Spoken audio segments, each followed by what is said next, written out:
Lai o kala'au, pau kapono o kakina. Yeah. So after kala'au, then the teachings of Thurston, the Thurston, yeah, Thurston, are are gone. And it was Fukui has it down as so sang a girl after leaving Thurston's missionary school. After sailing past Molokai on her way home to Honolulu, she resolved to forget his teachings and have her fling. Used to refer to anything that will not work or cannot be used. Wow. So, I mean, unintentionally, but it kind of fits. Like Yeah. that model of policing, it can't, it can like people are like, oh, that model of policing is failing, and it's not. It's succeeding, but it's succeeding specifically to like maintain white supremacy. Mm. Like it's not designing, it's not failing, it's doing what it's intended to do. Well, I feel like it serves some and polices others. Yeah. You And know. like, man, the and like, you know, my grandpa was a cop, and like a lot of the people at jiu-jitsu are cops, and like it's one kind of this thing where like, you know, on the one hand it's not that it makes them inherently bad people that they're police, but we just can't have a system where police are not responsible to uphold the laws versus to uphold authority. Like that can't be their only job. And like there was just the thing today, actually 2 days ago, where that one cop was like molesting a girl for like 4 years, and he got probation because the prosecutors worked out a deal. And it's just one of those like that you can't have that. Like you can't expect us to trust the system when the system is untrustworthy.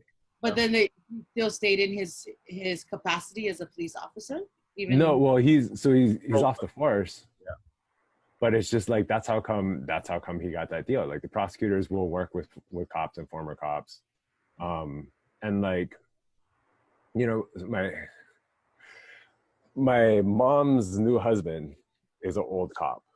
Mm-hmm. And he was talking about once getting pulled over in Vegas. And this is like, to him, it was like the mother of all injustices. So he got pulled over and he was like, I was speeding. But then when I showed the guy my badge and I was like, you know, I'm a cop from Hawaii, he still gave me a ticket.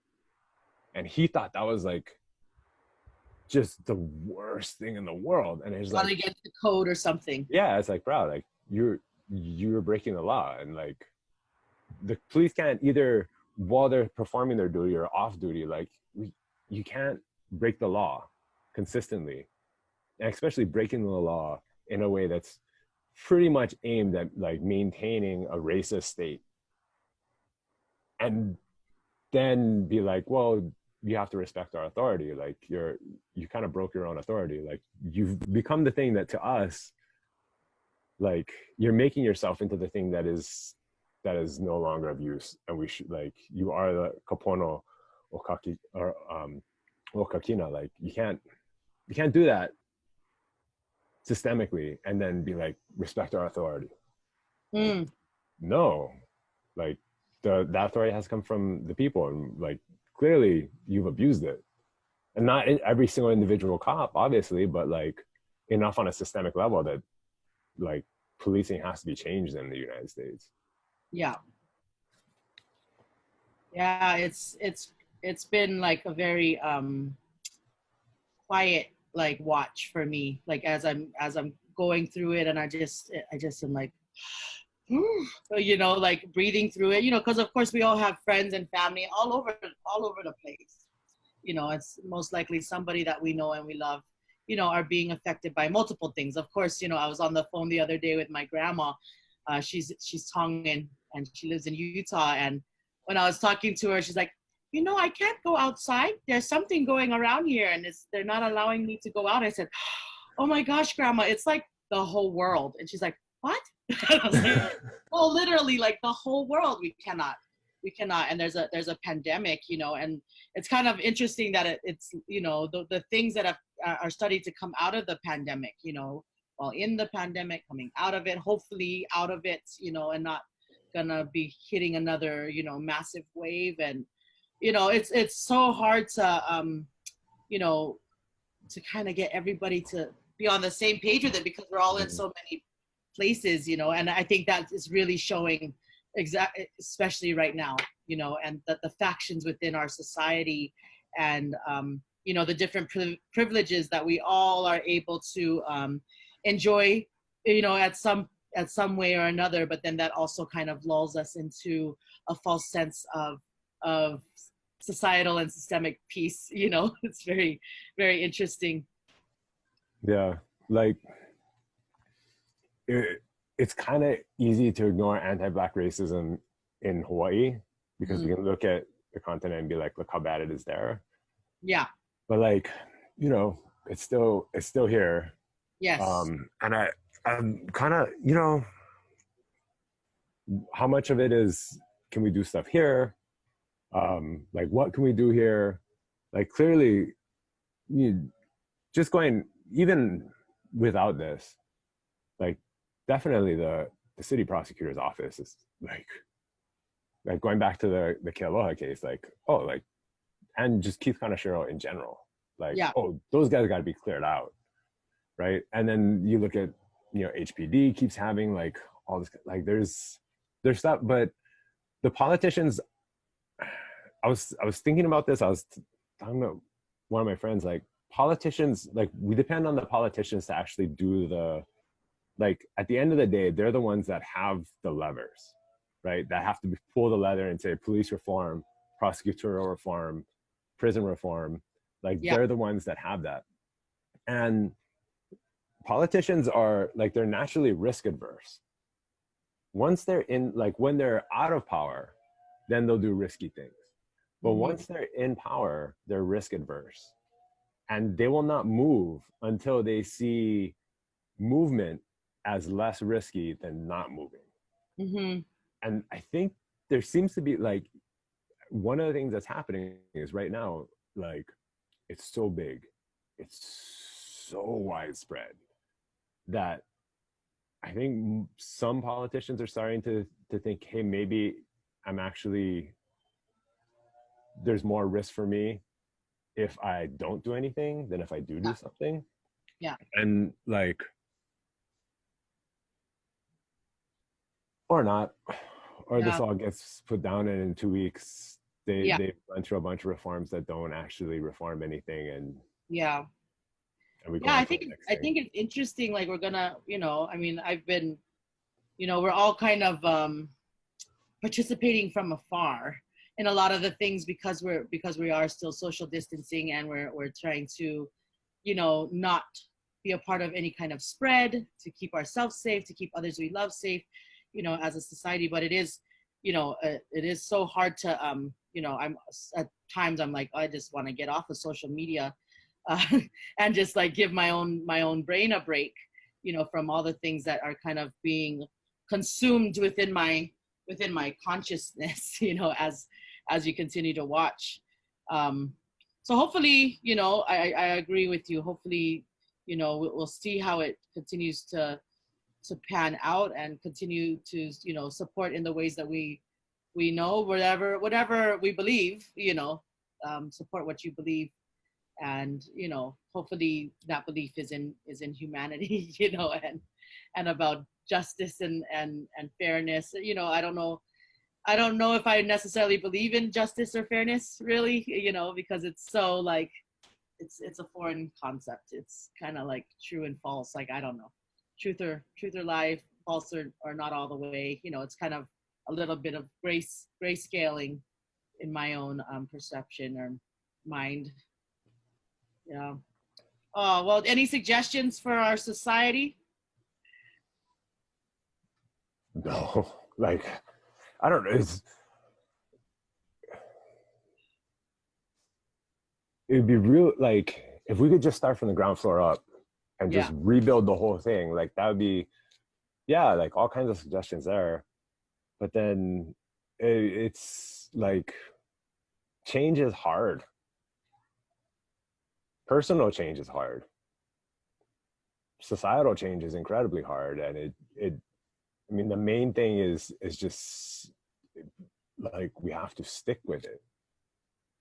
Because after Ferguson, a lot of people, and on the one hand, like after Ferguson primed it for this moment, right? So like a lot more people got aware of stuff after Ferguson, etc. But like after Ferguson, people were just like, oh, they fired some people and they made some reforms. Okay, next shiny object. And we can actually see, like, as a country, we did this with coronavirus. We're in the middle of a global pandemic, and we kind of forgot about it. Yeah. For like, hey, we're gonna, and then the media is like, oh, the shiny thing is the looting and the rioting.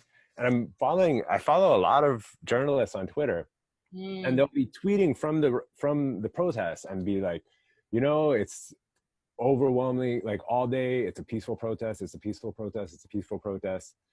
And then they'll, you know, sometimes they'll get fired on with pepper spray, etc. And then the story that night is just like, here's a burning car, there is crazy looting.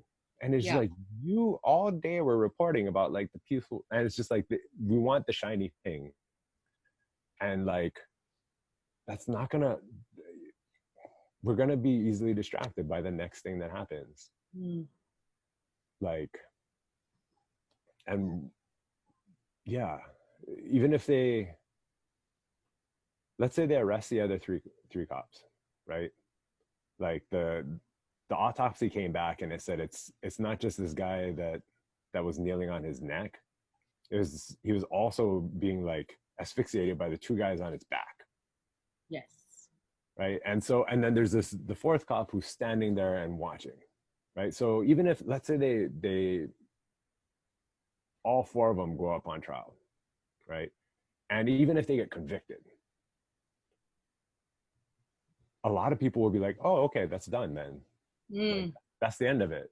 And honestly, if they had done that in the first place, most I probably too would have been like, oh, well, it's done. Like they did the thing. Yeah, justice is served. Yeah, and it's like, oh, but we have this longer systemic thing. And actually, so I just got an email from curriculum. We've been working with curriculum for a while on an African American history course. And so it'll probably be in spring, and it's student driven. The reason we're doing it is because students at ASUH and stuff were like, we want, like, how come there's no African American history class? And it's like, well, one, we don't have any, neither me or Monica are really qualified to teach it, but we're not qualified to teach a lot of other stuff either. Like, that's how teaching kind of works, is like, you know your stuff, and then sometimes it's like, oh, I'm gonna do a new class. Yeah. But actually, well, Kim's gonna do it, the new Kim Kompok, our new historian. So she's gonna be doing now in spring. But it's just this, like, it's, you know, it's a long history, and it's easy to ignore that long history. Like, we've been here before. We were here. This is Ferguson. This is the Watts riots. After Martin Luther King was shot, like, that was nationwide, right? And it's happened before, and like, these are uprisings in a lot of ways, uprisings against the system. And like, the real question is, do we just forget about it when the next shiny thing comes our way? Like, the press will, the media will, guaranteed. Like,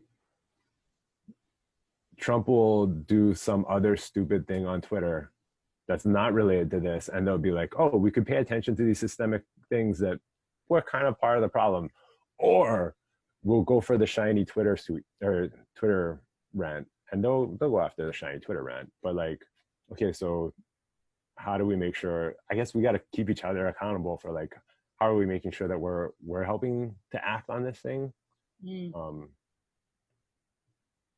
And like, well, you know, I'm gonna keep following you, you know, and checking in, because, you know, there's that's the beautiful thing that I found about working at West Oahu, is I've been able to make some amazing friends, you know, who give great perspective and also retrospective, you know, perspective in regards to, you know, helping me to see, you know, okay, you know, usually my news feed is, I actually haven't been seeing too much in my direct news feed. It's been having to kind of go out or see other people like reposting on the thing, you know. So I do follow, I do follow, and I do watch. And mahalo nui for you know, always being such a steady guide for my own perspectives and a lot of stuff. You know, you Lele Mia, you know, like so, the stuff that you guys, you know, I'm like, okay, all right, I'm gonna keep that in my mind's eye as I also continue to watch some other stuff. So just mahalo nui,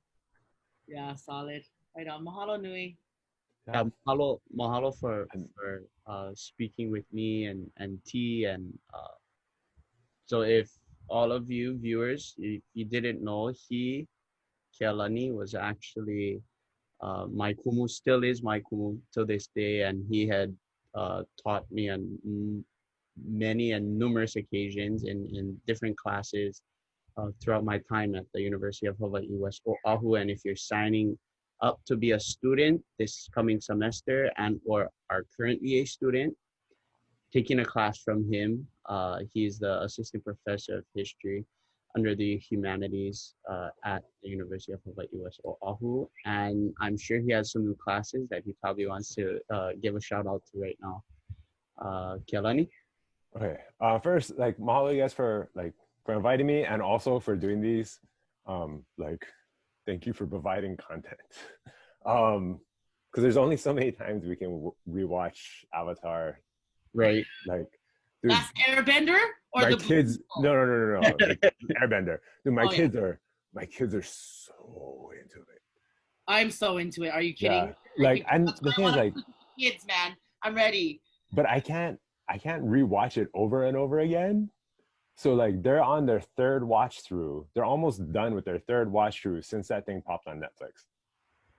Oh, you gotta watch Korra. Yeah, like but they're like, no, we're just watching this over and over again. You know, my favorite episode in Avatar is well, I have a few, but when the guru is helping him unlock his chakras. His chakras. My favorite is like how they explain, you know, chakras and the energetic flow within your different and the releasing the stagnation. I'm like, yes. The Tales of Ba Sing Se one, where Uncle Iroh is like going through town and then he's like singing and he has the little altar for his son, and it's just like, it's a cartoon. I know.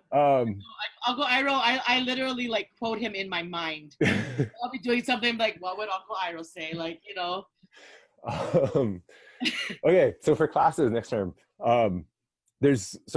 we finally got the sorry, I blanked, the Vahipana places of Hawaii, place-based histories of Hawaii. Hama has taken this in the past, and basically it's I'm not teaching this, I'm assisting, but Uluvehi Hopkins is teaching it, and the first half to 2/3 of the class it's weekly classes on a Friday, and it's just going over different ways, like it's methodologies for doing place-based histories in Honolulu. Like, how do you look at Mo'olelo? How do you look at the archive? How do you look at this? Like, how? And then the last third of the class are all halavai. They're not halavai. They're all Wakai. Yeah. Yeah. And it's student led. So we lead the first one and just kind of show like, okay, this is how you do it. And then after that, it's the students have complete control over how we're going to do it.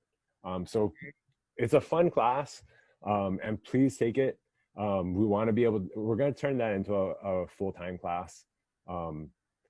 And yeah, that one, we have a history and English cross-listed one on nonviolent civil disobedience.